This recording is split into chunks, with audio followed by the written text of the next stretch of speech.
Okay. Well, thanks everybody for joining us today in the joint CISL CGD seminar that's titled Earth System Modeling in the Exascale Era, the E3SM Atmosphere Model in C++ Kokkos. And we're pleased to have Aaron Donahue here today. He's from Lawrence Livermore National Laboratory. And Aaron joined LLNL in 2016 after completing his PhD at the University of Notre Dame with a degree in civil engineering. His research is focused on the development and analysis of global atmosphere models, and his most recent work has been in leading the development of the EAMxx atmosphere driver, a complete rewrite in Kokkos/C++ of the infrastructure that drives the E3SM atmosphere model. So thanks so much for joining us today, and we look forward to your talk. Thank you.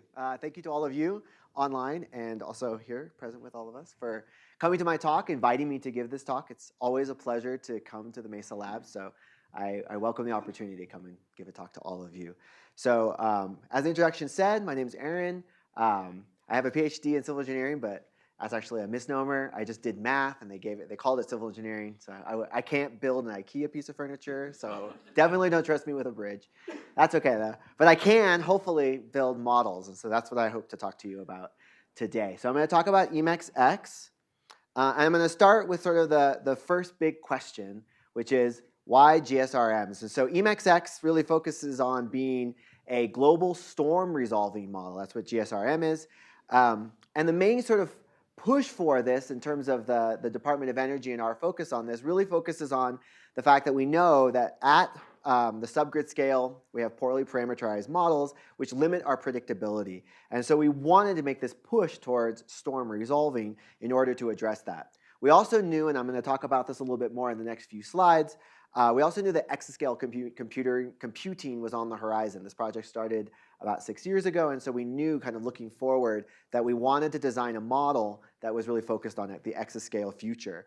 And exascale computers require huge amounts of work, more work than our conventional 100-kilometer models typically provide.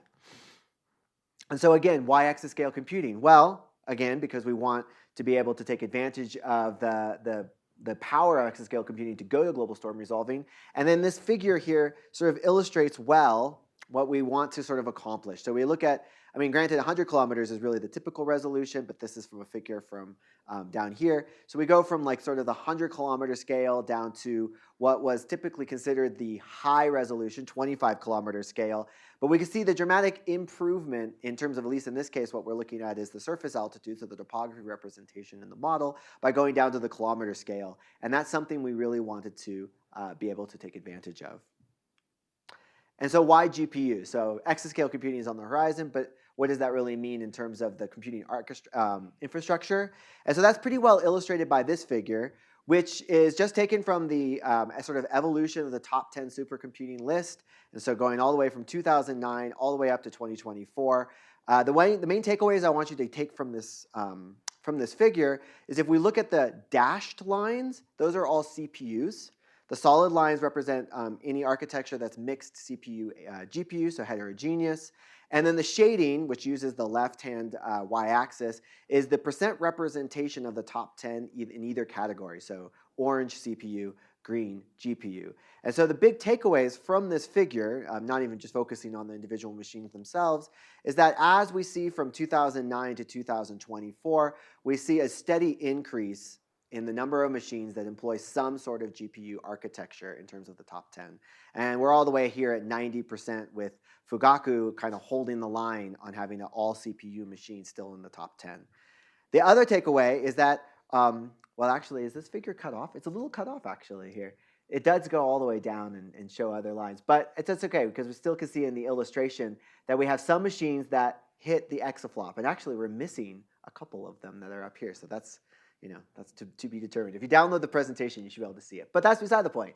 We have at least 3 machines, actually, that are over an exaflop. So to be exascale, it clearly needs to be something that can use GPUs. So that's the other takeaway from this slide.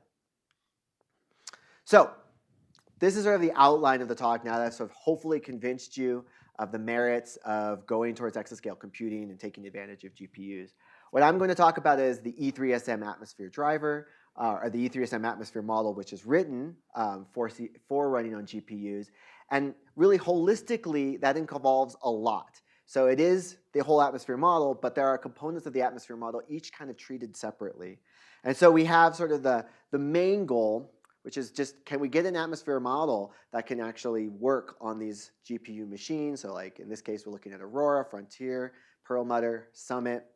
But in addition, once we are retrofitting this model so they can work on GPUs, what kind of impact does that have on the way we represent the physical processes or the dynamics in the model? What impact does that have on how we treat memory management, and then even just the user interface, and ultimately, can we also improve our testing so that we can make sure that the model that we're working on is going to be able to survive to the next iteration of the next architecture, or every new change that we add to it, how well is it going to behave? So I'm going to break down through the rest of this talk through each of these, but I'm going to spend a big chunk of the talk on this connection right here. And that's going to be where we start. So you want to run on GPUs. There are, of course, options for how we can accomplish this. One simple option, for those of you who may not be in the know, E3SM is a similar code base, or at least has a similar ancestor to CESM. So there's a lot of similarity. And one such similarity is E3SM is entirely written in Fortran. So wanting to run on GPUs, you could just retrofit the existing Fortran to run on GPUs. You could use something like OpenACC, OpenMP, or CUDA. And this is just an example of what that might look like. So this is a very simple for loop that is run in the microphysics, and then this would be what it would take if you wanted to convert that to OpenACC. So that is one option. Now, one thing to consider about that, as nice as this example makes it look, this is maybe the worst, not the best metric, but if you just do like a grep and check, there's about 904,000 lines of Fortran 90 code in the /component/cam/source subdirectory. So if you wanted to do this kind of exercise, there are about close to 1 million lines of code that you would want to make sure that you went through. Now, of course, all of them need to be ported, but still the effort that goes into understanding which chunks of the Fortran code need to be ported over to GPU or should be ported over to GPU is a pretty big undertaking because of just the sheer magnitude of the code. Another option would be to just rewrite the code, or at least portions of the code, to be fully GPU ready.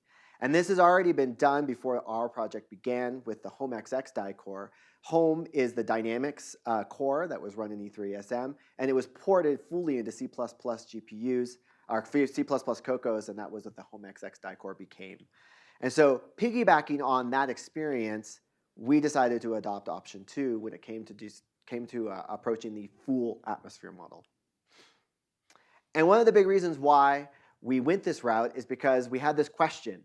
We wanted to produce a model, right, that was really focused on exascale. I should also note E3SM, one of those E's in the acronym is exascale. So this has really been at the forefront of what our model has been wanting to do ever since its inception. So we wanted to have a model that was running on GPUs, but we really wanted to be able to maintain that performance whenever we move to a new machine. As many of you are aware, every year there's a new latest and greatest machine. There's a new machine that's going to be exascale. There's an arms race in computations that's ongoing. And in order to be a part of that arms race, we want to be able to utilize those machines as fast as possible so that we're not kind of left behind.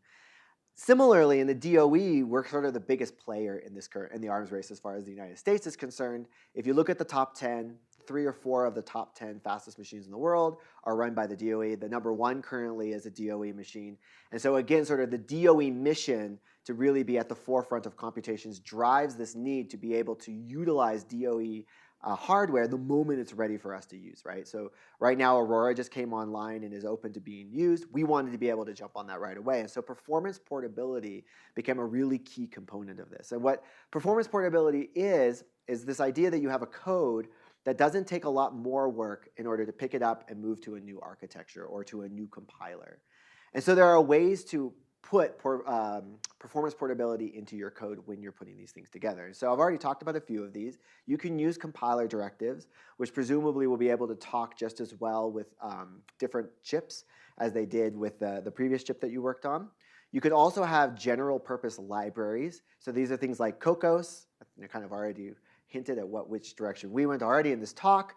but there's also things like YACL and Raja. And these general purpose libraries are sort of backends. They do all of the heavy lifting for you on the backend. So you code in the general purpose libraries syntax, and then when you go to compile, you are also compiling with that particular library, and it's doing all that hard work of making sure your code is performant on the architecture that you're running on. Or you can use the domain-specific languages, things like grid tools or Cyclone or Claw. So there's a lot of options. So of course the question is, which option do we go with? And again, we went with Kokkos, but there's a big reason why. Probably the biggest reason is we already had past expertise. So EAMxx was already an effort that was very successful. The die core is actually a pretty big part of the code. And so that was already a pretty major undertaking that was successful. So we had previous success and current expertise in taking Fortran code and putting it into the C++ Kokkos framework. So that was a big reason why we went for C++ Kokkos. Also note that it wasn't like there's a Fortran Kokkos version. There is just Kokkos requires you to be in C++. So the choice to go to Kokkos meant we also had a choice to go to C++. But as we kind of went down the thought exercise of what that would entail, we also realized there are other benefits to transitioning to C++ that we could also take advantage of. Things like it attracts the next generation of software engineers.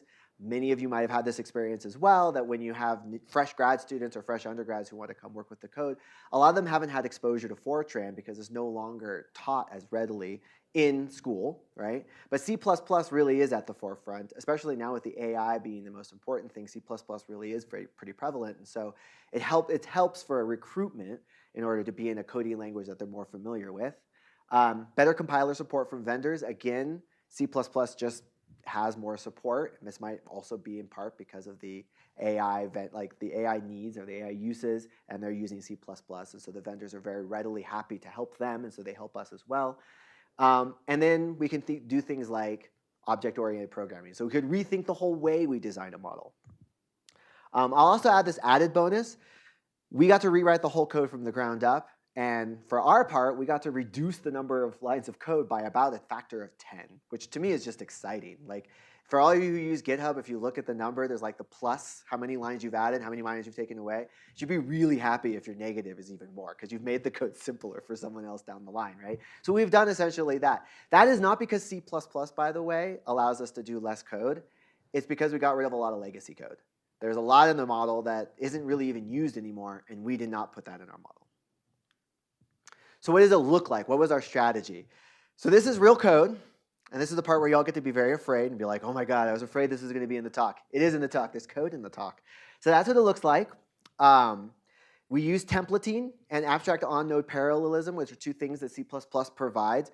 Templating is great. It allows us to sort of generalize certain actions, but be able to be much more nimble in how we use them. But all of this requires, of course, C++ code.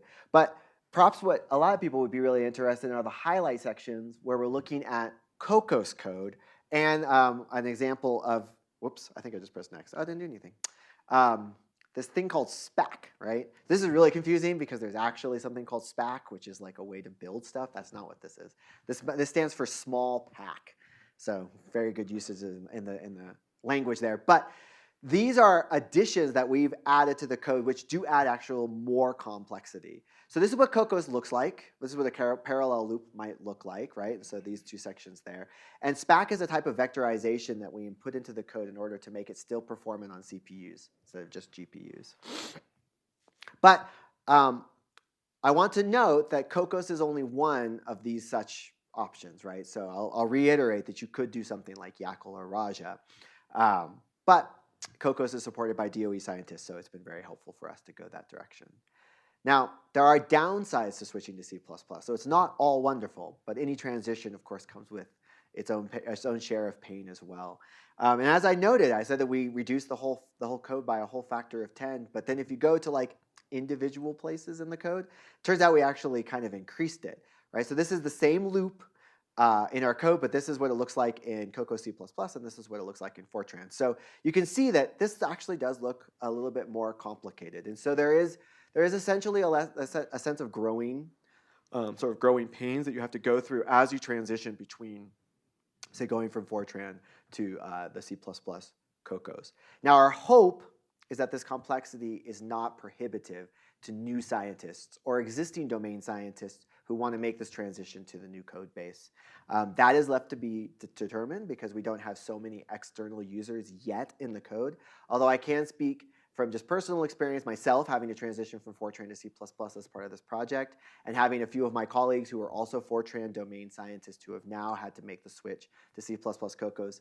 There were growing pains. It would be an absolute lie to say that we were like, oh my God, this is the best thing since sliced bread. I want to wake up every morning and code in C++ Kokkos. But after we got over the hump of like, wow, this is like totally different and kind of complicated, again, you sort of get used to the differences or the nuances in the new code. And I feel like now we've come to a place where we're actually much more comfortable in C++ Kokkos than I thought we would be at the beginning of the project. So there is sort of light at the end of the tunnel, I would say. And I'll just note again that we had this opportunity to remove decades of code just because we got to rewrite the code from scratch. I'll also add that a lot of the complexity and actually a lot of the consternation comes from packs, which is something we put in just to vectorize over CPUs. So if we dropped our adherence to having really good performant code on CPUs, I think the code itself would actually become a lot simpler. So ultimately, question, was Kokkos a good choice? It does allow us to use template metaprogram, which is fantastic. We've been able to take advantage of some of the tools that are available with C++ compilers. Kokkos has broad support, so that has been pretty good. So we would say, ultimately, yes, we believe that the choice to go to Kokkos was correct. But now that we're done, would we recommend it? I mean, again, yes, our hopes were that everyone would be super excited and collaborate, and our fear was that there would be angry mobs. The best way, I made this joke earlier today, I'll make it again, the best way to keep the angry mobs at like a trickle is just have only a few new users every once in a while, then the mob doesn't get very big, and then you can work with them, and then when you're done with them, then you can let new people into the mob. And so that has been my experience. We had a few people who are on the project who made this conversion to C++ Kokkos.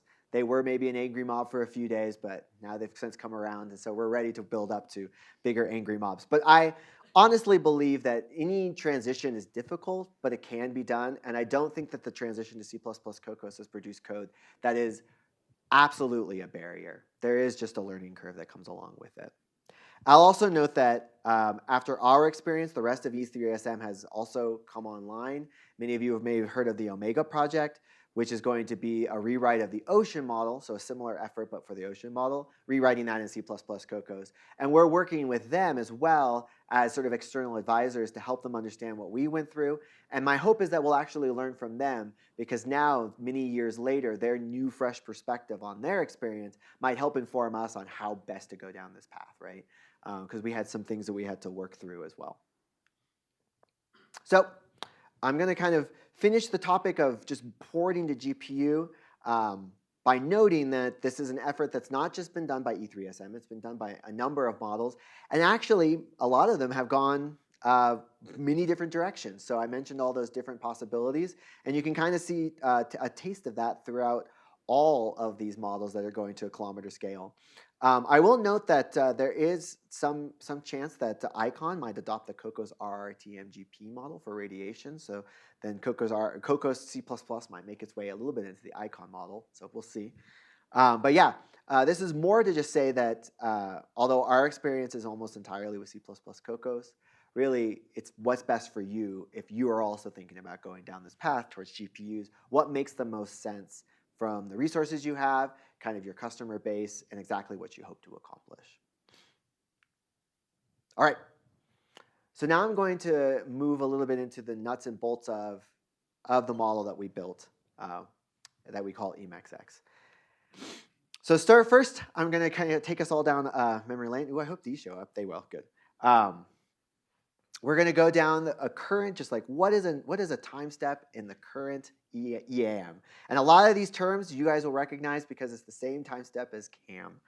So first I want to start by saying we have all of our state structures. So we kind of have like what is the state in the beginning and then the state at the end of the time step. We have these Fortran structures, phys state, phys10, dying state, pbuff. So these are all in existence. And we also have the component coupler over here, right? Which is all this, which is the communication with the surface, right?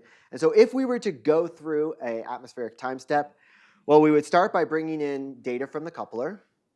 Then we would actually start at the second step of the run, because we start by incorporating the fluxes from the coupler, which is not actually the beginning of the atmospheric time step, just for all of you who are wondering, but it is the beginning of the code step. That's where we start the code. Then we go on and run the dynamics. Then we can output the end of that time step. Then we go ahead and go back to the beginning of the time step for the atmosphere, which is still not which is to the end of the time step from the coupler's perspective. Don't worry, this makes perfect sense. Then we output to the components so that they can do their thing. And we're good. That was the step. That was awesome. But we also might encounter cases where someone has noticed that phys state and phys tend are really useful structures. So they might actually exist, but they've been given a numeral because they're not actually the physics state. So if you see this in your code, you might think that's the physics state, but it's not, because it's physics state 1, which is only temporary. So this is kind of what has happened in EAM, right? And it makes sense from the perspective of when EAM was made, because back in the day, the surface models may have been prescribed. So they really were just kind of almost a physics parameterization in the scope of the atmosphere, as far as the atmosphere was concerned. So it made sense. And then there are historical reasons why we might have the time step go through this particular rotation. Like, do you start with like deep convection at the beginning of an atmospheric time step? Do you start with dynamics? There has been a lot of debate about that. And so there are sort of built-in sort of standards for EAM, right? But it's also very rigid. And so we have like a hard-coded process order. If anybody has ever tried to move the processes around, it's difficult. And actually, the CCPP kind of bore out of the frustration that you don't have that much flexibility, and CCPP actually provides that for you. We have hard-coded time splitting. So if you wanted to see what it was like to do a different kind of time splitting, like parallel time splitting, or you just wanted to go, I don't know, crazy and do runga kutta for microphysics with chalk or with macrophysics, I don't know, that would be difficult to do because it's all hard-coded. It's difficult to add new processes, especially if they're replacing old processes. You have to make sure that you have the right if statement to turn off one, to turn on the other. It's difficult to audit. This is, a big part of this is pbuff.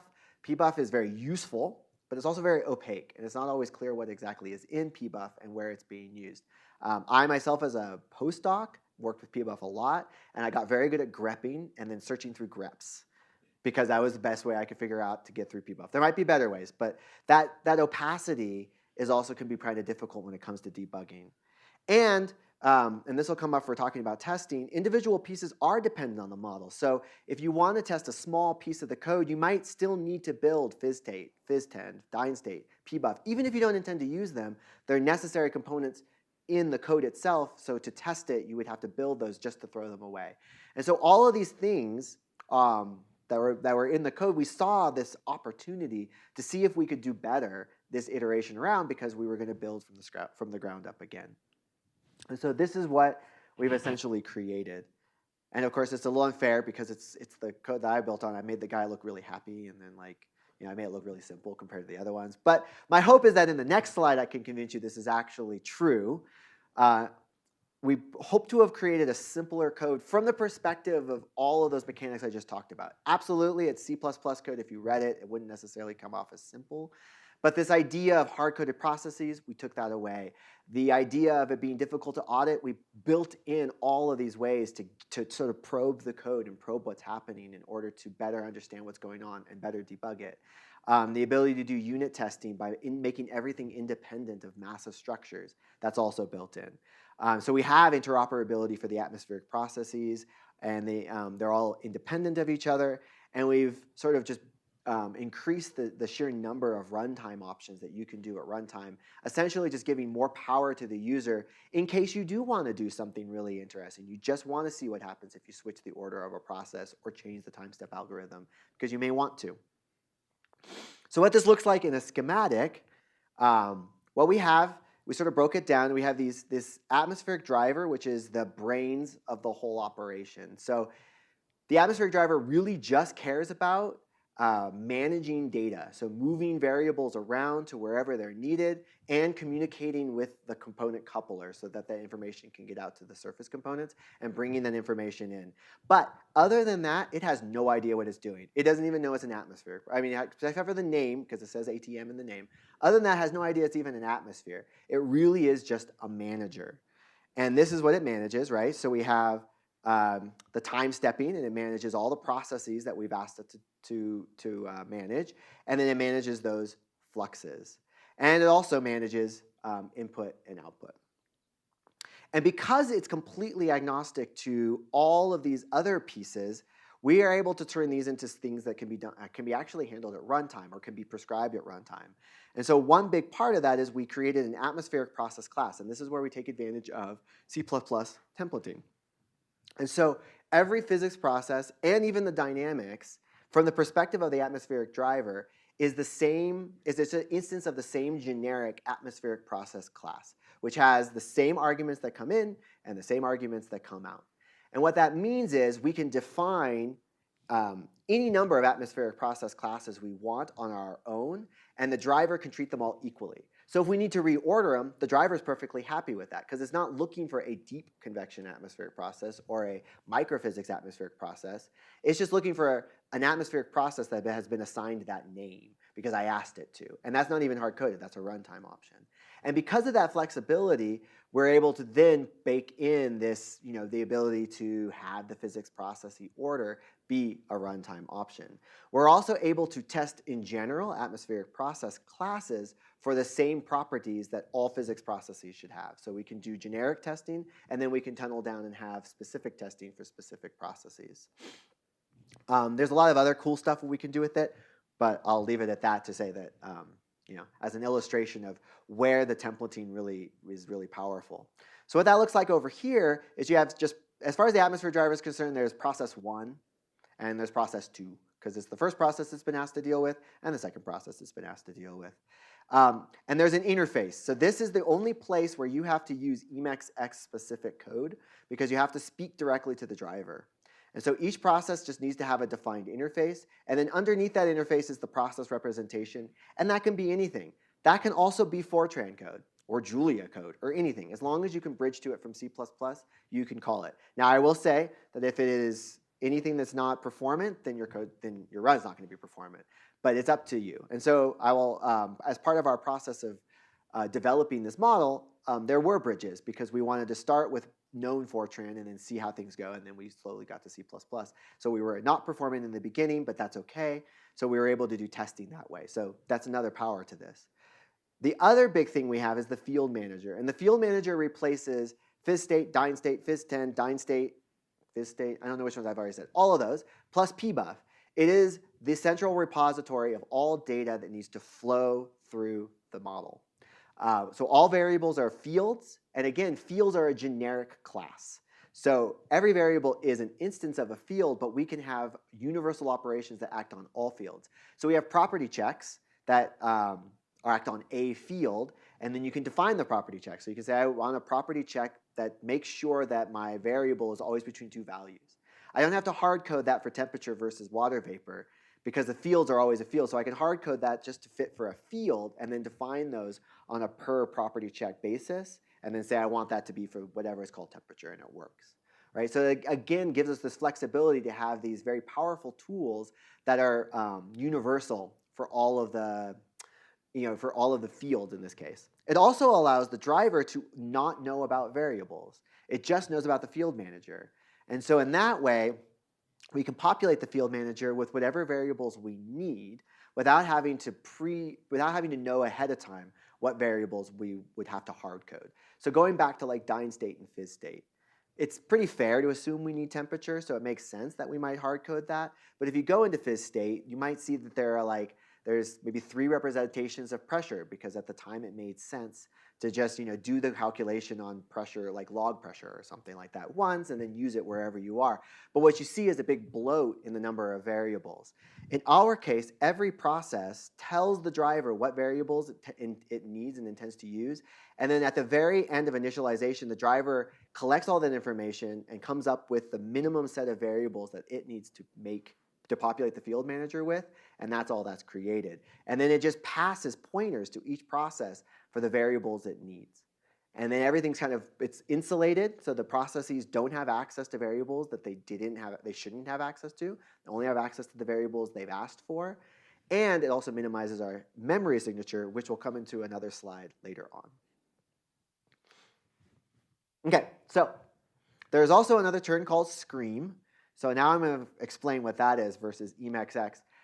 And I'm also going to explain how we were able to successfully do this build from the ground up model and still be at the cutting edge of science, because that is a difficult task, because we have a model that doesn't work. How can you also be at the cutting edge of like atmospheric science at the same time?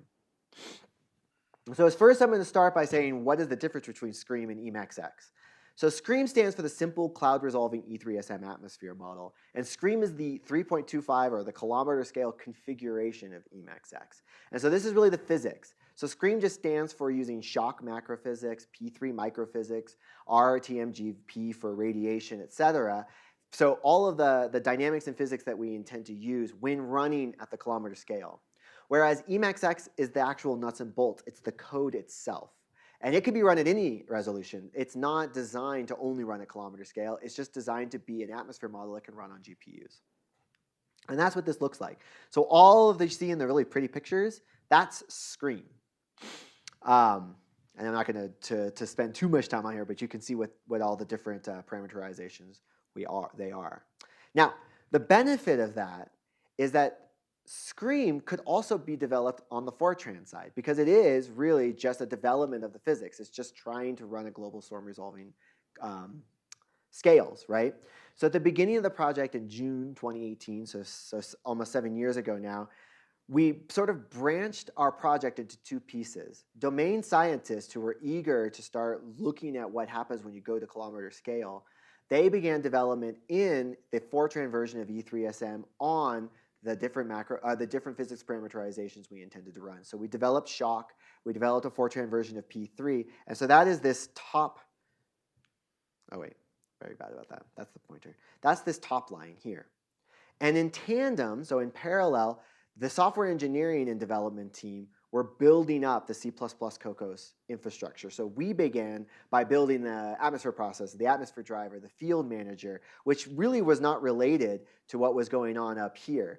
And so we were able to develop the Fortran and then run the Fortran at kilometer scale on CPU. So we weren't performant, but we were able to then determine whether or not the physics we were doing were correct. What tunings do we need to do to the parameters to really get certain aspects of the model just right, all the while building up this baseline for C++ Kokkos.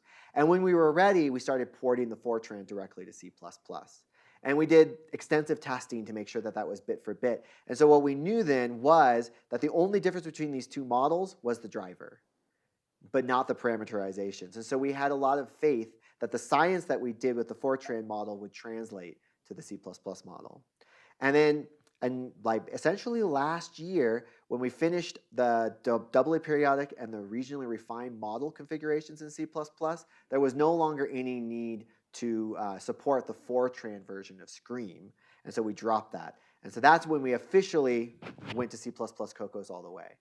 But a really important aspect of that is this, I think this parallel track was really allowed us to have success. Because another thing to consider is it's not very nice to go to a domain scientist who really wants to do cutting edge science and say, can you wait 6 years while I program in C++ Kokkos? They're not going to do it, and that's fair because they have these great ideas and they want to put them into practice.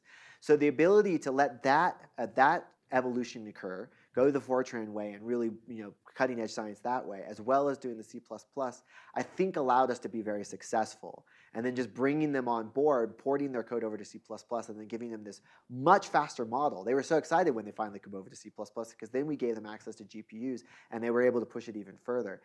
It was actually more exciting, and I think that was really important for our success. Now, I will also note, this is like a pretty loaded thing where we say abandon Fortran 90 code. E3SM has not abandoned the Fortran 90 code. I just want to stipulate that. EAMxx has abandoned the support for Scream Fortran. So like Shock Fortran, we no longer make changes to that. P3 Fortran, we no longer make changes to that. If we make a bug fix, it's in the C++ only. But there's still an E3SM v3 Fortran model that's still supported and still used. So just stipulating. And a lot of this was also very successful because we could build on the shoulders of the EAMxx team, who were successful in doing this just for the die core.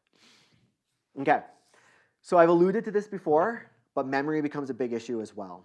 And so this is just an illustration of that. So going 3.25 kilometers, 128 levels, gives us like 3.25 kilometers gives us 25 million columns, 128 levels gives us 3.2 billion degrees of freedom.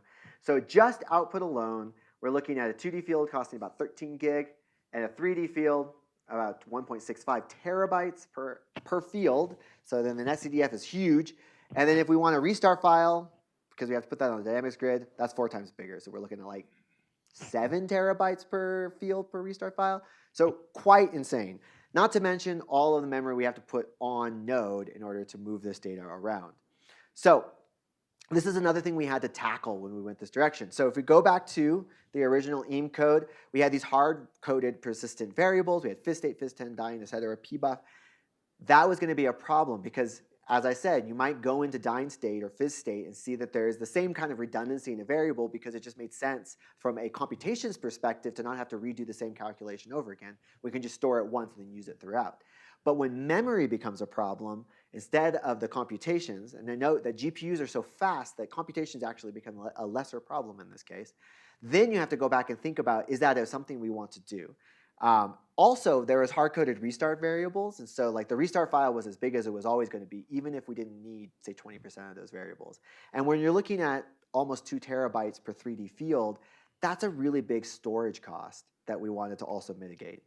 And so we we sort of rethought how we would allocate memory and deal with memory. And so we go back to this concept of the field manager, as I said before.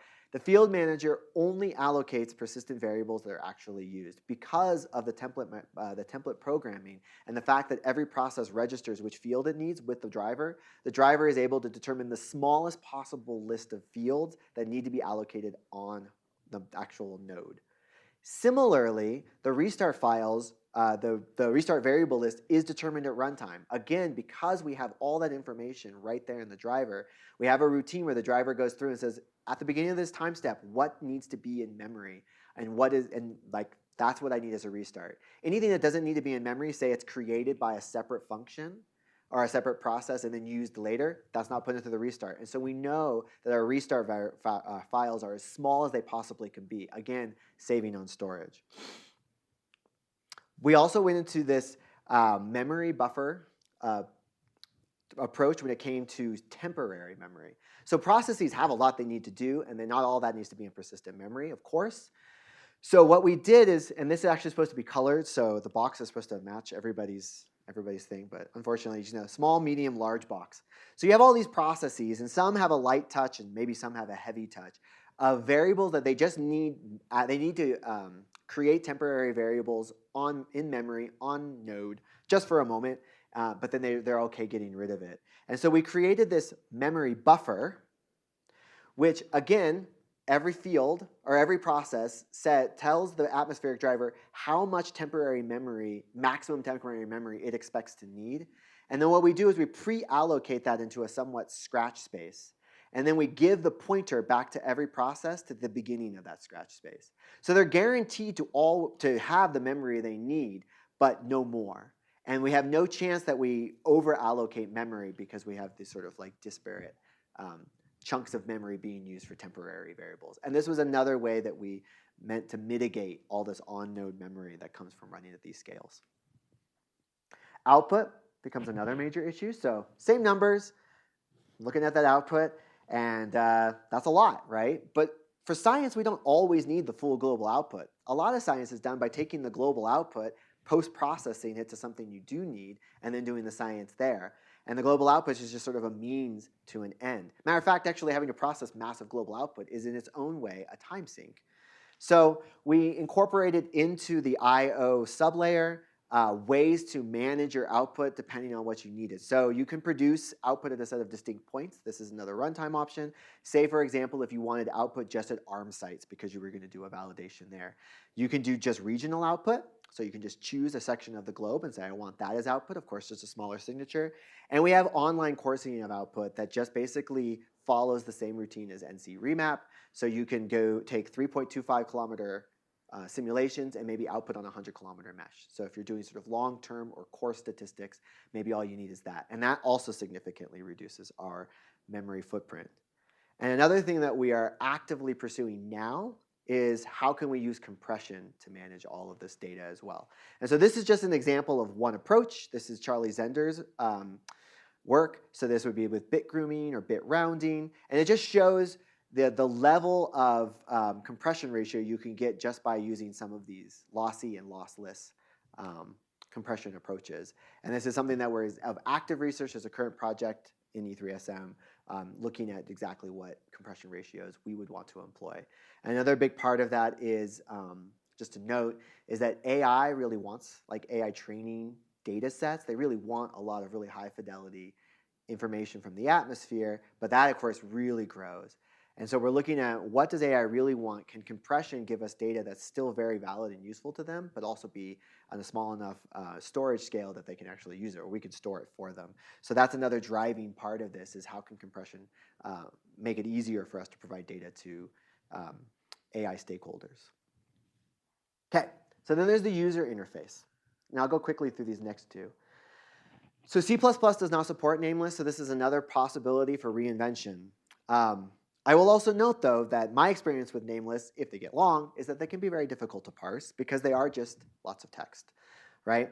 They're not organized, and actually they can be difficult to audit. So I don't know, has anybody noticed that there's a typo in this name list? I know you all did. You caught it right away, right? No? Okay, I'll show you. So this is in there twice, right? Now, granted, I will admit, most of us do not have name lists this long. This is a name list for a DP, or for a single column model run. So single column model runs do get long name lists. But it does illustrate something important, that if you have a name list option that you want to do, and you don't, maybe are not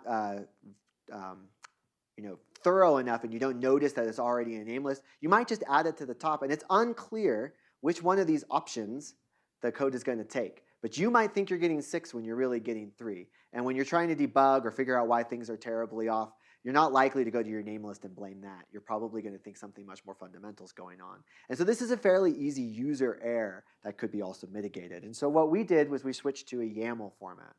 And there are some benefits to YAML. One, it's definitely human readable. I mean, this is, hopefully you agree with me that this is a lot easier to read. It has color coordination. I mean, I would do anything for color coordination. But not only that, everything's organized into its distinct chunks. And we've gone a step further to make it so that users actually don't get to update the runtime options by editing the YAML file themselves, like we can with namelist. Instead, they're forced to use something like XML query and XML change. We call it atmosphere query and atmosphere change. And that updates the YAML file for you. Actually, on the back end, it updates an XML, and then the XML is parsed to create the YAML file. So that's a little bit in the weeds for all of you who like weeds. But what is benefit of that is you can't make the mistake I just showed.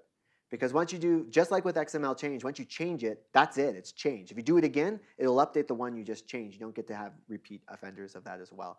So that is a big step forward, we think, in terms of runtime options. And then there's testing. And testing was really integral to our success because we were undertaking something pretty big, changing this whole code, and actually having faith in what we did that is correct or something we can trust is kind of a big leap, right? And so testing really gave us the legs to stand on to have some faith that our code was behaving the way we would want it to behave. It also has saved us from a lot of bugs getting into the code just from the rapid development stream that we've had. And so what does testing look like? So we've incorporated testing at all layers of code development. One of the ones that's probably most exciting is this use of GitHub Actions in order to run tests during our continuous integration. This is doable because we have a lot of unit tests that are really cheap. So we can run a substantial amount of those unit tests right when the PR is submitted for integration. And so this is an example of what that looks like. So here we're seeing that we have 8 failing and 10 successful checks. Here are those 8 failing. Let's focus on the bad. So these 8 tests failed. So the integrator of the PR immediately knows that something is amiss, right? And which tests are failing. So we can see this is actually happening in OpenMPP and in CUDA. And what's more, GitHub Actions are like fantastic. You can click on that test, it'll open it up, and it'll give you a readout of exactly what it did. So here it is, running the test, and hey, there's the error. Okay, so, oh, this artifact name is valid, okay, but look, let's see what happened. It failed with this exit code. Looks like it failed during the build, actually. It didn't get past 66%. So you get this immediate information, right? So that the integrator of the PR knows what went wrong. Maybe they can help suggest a solution. And the person who submitted the PR, who maybe doesn't have access to a GPU machine or hasn't tested on a GPU machine yet, doesn't really know what's going on, and now they can figure out, there's a build error. I don't see that on my CPU, so this must be something to do with the GPU.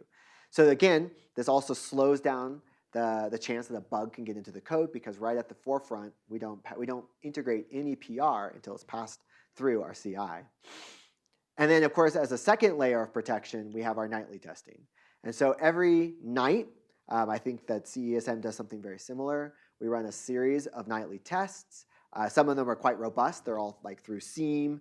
And so they're full run cases of any 30 cases or any 4 cases. So they're testing sort of the whole model. And then a significant number of them are these standalone unit tests, which we're able to put into the code because we've made everything independent. So these tests are fast. Like this ADUT test is only 2 seconds to run. These down here are microseconds, right? Or milliseconds. So super fast is super cheap and super lightweight, which means we can run them both during the continuous integration suite and then again during the nightly. And so every morning, this is one of my favorite jobs, is I wake up every morning and I check this dashboard and I look at red and then I go, wow, why is there so much red? And I write on Slack, there's red on the dashboard. That's like kind of my fun thing. But sometimes it's green and then I'm really happy. But it again is another layer of protection, and it has definitely been a really important part of our success. Okay, so I'm going to finish with sort of like forward-looking. So I've talked all about running on GPUs, running these big global kilometer scale simulations.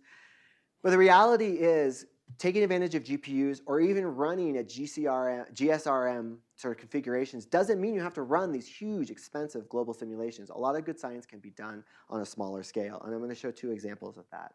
And that is running with a regionally refined model or running this doubly periodic configuration. And so doubly periodic EAMxx is essentially an extension of SCM, or single column model. It is it's not a small domain necessarily, but it is a square doubly periodic domain that allows the dynamics to evolve and interact with the physics, but on a prescribed domain. And so what you're looking at here, this is of course like the most extreme, but this is in a paper that Peter Bogenschutz, a colleague of mine, recently published, or is in preprint. You can follow the link if you want. This is a giga LES simulation using EAMxx in the DPXX configuration. So what we're looking at here is a 204 by 204 kilometer grid with 100-meter resolution. So over 1 billion degrees of freedom. So that's what it looks like, and this table kind of gives you a sense of just how expensive it was to run. This was running on Perlmutter, and my understanding is that Perlmutter and Derecho have similar architectures, and so I think this would be kind of similar numbers. Now granted, they ran 96 nodes, so this is pretty big. I think Derecho has a few less than that, but it only took 6 hours, and so if you were to scale back and run 200-meter resolution, you could do great things. Or you could even have a smaller domain. You could see how these numbers could come down substantially. You also notice the difference in CPU versus GPU. And so here it's a full order of magnitude more expensive to run on the CPU as it was to run on the GPU. And so this is kind of an exciting toolbox. It allows domain scientists to test changes in their code, changes in their parameterization, do so rather quickly. We don't typically run giga LES. We typically run smaller simulations, but we do use this to test. And they run really fast on the GPU. And even on a few GPUs, like maybe you just run on one node with 4 GPUs, and you're able to do some pretty great stuff, which is pretty fantastic. Similarly, oh no, it's like no. Doesn't like me at all. That's okay. This is a table, I believe.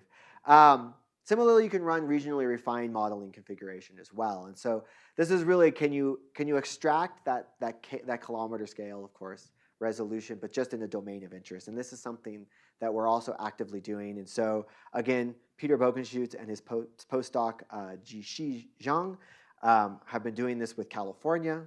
naturally, this is something of interest to us, where they've scaled from an NE32, which is kind of like a little bit better than an NE30. This is just because it's a power of 2 that we went NE32, down to 3 kilometer just over California, and have been looking at things like atmospheric rivers. And again, if this table were to show up, you would see that that is significantly cheaper than running the full global NE1024. In fact, Jishi has gone even further, and she has taken it down to 100 meters over California, which is really fine, and been able to really extract a lot of very good, sort of very accurate data about a few atmospheric river events over the state of California going down to such high scale. So in conclusion, we like to say this was a 4.5-year effort, took 6 FTEs, but the devil's in the details. Part of the reason why it was so quick and so relatively successful was again because we were able to get out of the gate running with the EAMxx team, who are also on the EAMxx team. And so none of the 6 FTEs or 4.5 years really factors in the amount of domain expertise we inherited from bringing these folks onto our team. And so they were able to just step up and start developing the C++ Kokkos right away. So that's a big part of it. But another big part of it was that we did this parallel model where we were developing the science and the code at the same time, and then we just married them at the end. And again, just reiterating that we don't need kilometer scale to get the most out of our GPUs, that we have also been investigating things like doubly periodic and regionally refined. And so I will posit to you that every day is like this. And with that, I will gladly take your questions.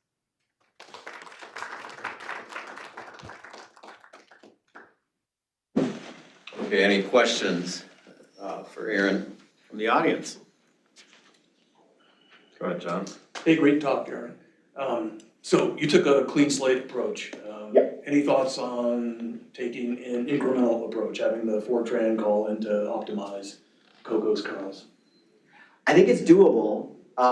Yeah, and I think it's similar to the parallel approach. We were very gung-ho. I'll admit that I was like really excited about being able to do like ground up, and so when I saw the opportunity, I was a big advocate for it. And Peter Caldwell was similarly a big advocate for it. So I think that's why we ultimately went that way. I think you can. Yeah, I would just sort of, I don't know from personal experience going through the code how much that legacy code would sort of become a wart on the effort, but I certainly think you could do it. And then I guess the only maybe caveat would be things like pbuff, this date, times date. Like, how are you going to deal with that? You certainly could, though. You would just really need to have that like interface layer where you were turning that data into something that you could pass very easily to C++ through a Fortran C++ bridge, because there will be no support for those structures on the C++ side. Or making that support would probably not be worth the effort that you put into it. So you're kind of like getting down to the elemental level, kind of at that bridge, and then going which direction you want. For sure, I think you could probably do it.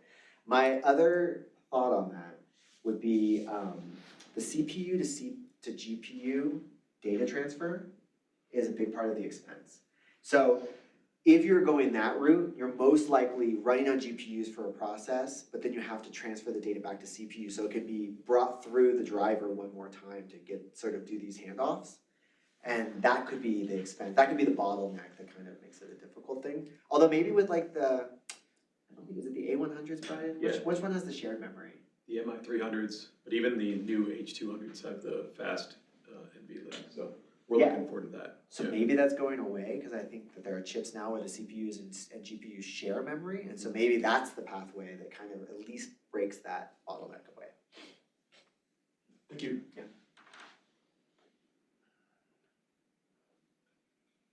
Thomas. You mentioned compilers. How robust are the commercial compilers with Kokkos? They're pretty robust, but that's, I think, because Kokkos sort of has grown into being like kind of a big player in that space, so that's partly why. I mean, it could have gone the other way. Kokkos could have just been like a really interesting project that didn't really catch wind in the sails, but now like they're on the C++ standards board, and when new compilers and new chips are coming online, Kokkos is part of like the teams that get early access to get Kokkos up and running before that chip comes online. So like they have meetings with NVIDIA and meetings with AMD and stuff. So they have connections there that I think gives them that robustness to be, quite successful when a chip comes online. And they're very quick to respond when issues arise.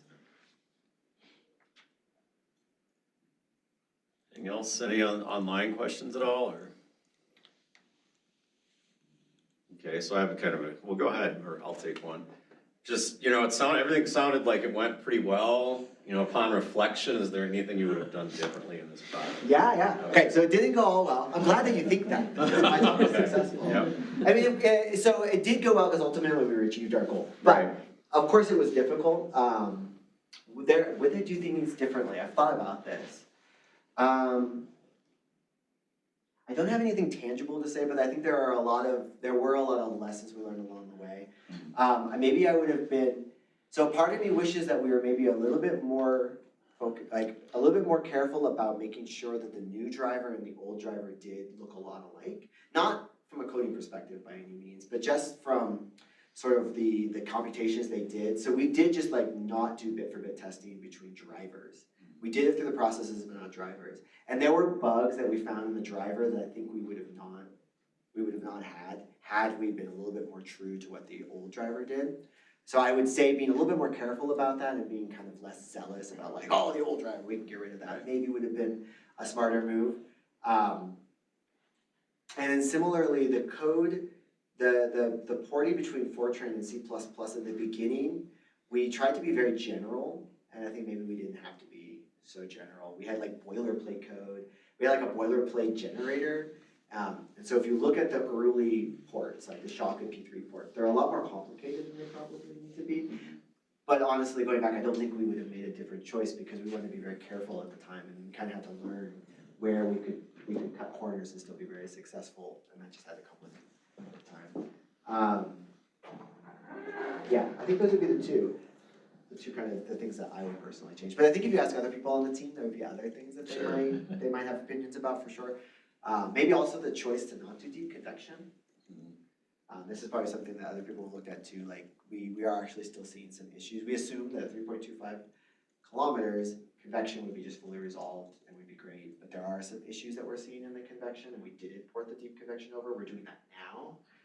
We're mostly doing that for the 1/8 of a degree version of the model because we want to be able to run any 256, and it definitely needs convection.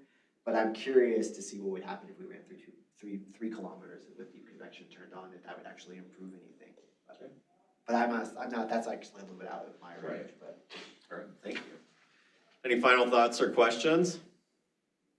John did. Yeah, so how successful were you in achieving platform portability? In other words, did you end up with pragmas or additional compilation in the C++ code? Yeah, that's an excellent question. I would say we were successful. There are no pragmas other than the Kokkos libraries.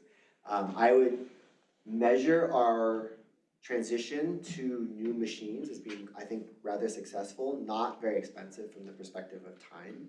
And actually, the issue we had the most was most new machines have their own problems that everyone's dealing with. It has nothing to do with the code. So nodes going down, they constantly changing the modules because they're updating this module or doing that. So the system issues were actually the biggest barrier to us running. Say for Aurora, it took us maybe 6 to 8 months, but a lot of that was just kind of talking to the vendors, getting through the compilers that they had, and then system issues or going offline and things like this. But from the perspective of the code itself, we didn't have to make many changes at all. Actually, I think, don't quote me, but I think that all of the changes we did have to focus on would be in the configuration file, just getting the compiler flags just right. But in the code itself, nothing had to change in order to transition between the machines. Okay, with that, we're at the end of our time, so thanks again, Aaron.